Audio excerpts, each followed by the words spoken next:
Le budget de l'État, comment ça marche?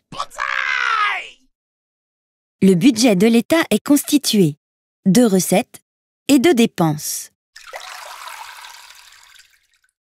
95% des recettes sont des recettes fiscales, c'est-à-dire les impôts sur le revenu, les sociétés et le patrimoine, et les taxes sur la valeur ajoutée ou les produits pétroliers par exemple. Les dépenses, quant à elles, sont de 4 natures. Les dépenses de fonctionnement, comme les salaires des fonctionnaires. Les dépenses d'intervention, dans le domaine social et économique, comme les allocations chômage, mais aussi internationales, comme la contribution à l'Union européenne. Les dépenses d'équipement et d'investissement, la construction d'une route par exemple. Depuis plus de 30 ans, l'État dépense plus qu'il ne perçoit. On dit qu'il est en déficit budgétaire. L'État s'est endetté pour faire face à l'accumulation de ces déficits.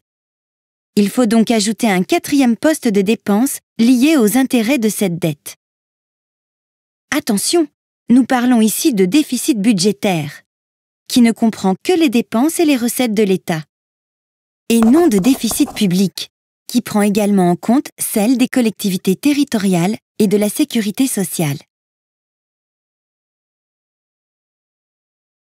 Dans la zone euro, tous les pays se sont engagés à présenter un déficit inférieur à 3% du PIB. Pour réduire son déficit, l'État a 2 leviers à sa disposition: l'augmentation de ses recettes et la réduction de ses dépenses. C'est le gouvernement et le Parlement qui déterminent quel levier privilégier lors de l'élaboration du budget. Pour cela, chaque année, de janvier à septembre, tous les ministres participent, sous la coordination du ministre du Budget, à la préparation du budget de l'année suivante, dans ce qu'on appelle le projet de loi de finances. La loi de finances doit ensuite être adoptée par le Parlement, puis promulguée par le président de la République avant le 31 décembre. Tout au long de ce processus, des institutions indépendantes, telles que la Cour des comptes ou l'Union européenne, exercent un contrôle. Pour établir le budget, le gouvernement doit tenir compte des prévisions de croissance. En effet, si l'activité économique ralentit et que le chômage augmente, les recettes fiscales de l'État diminueront.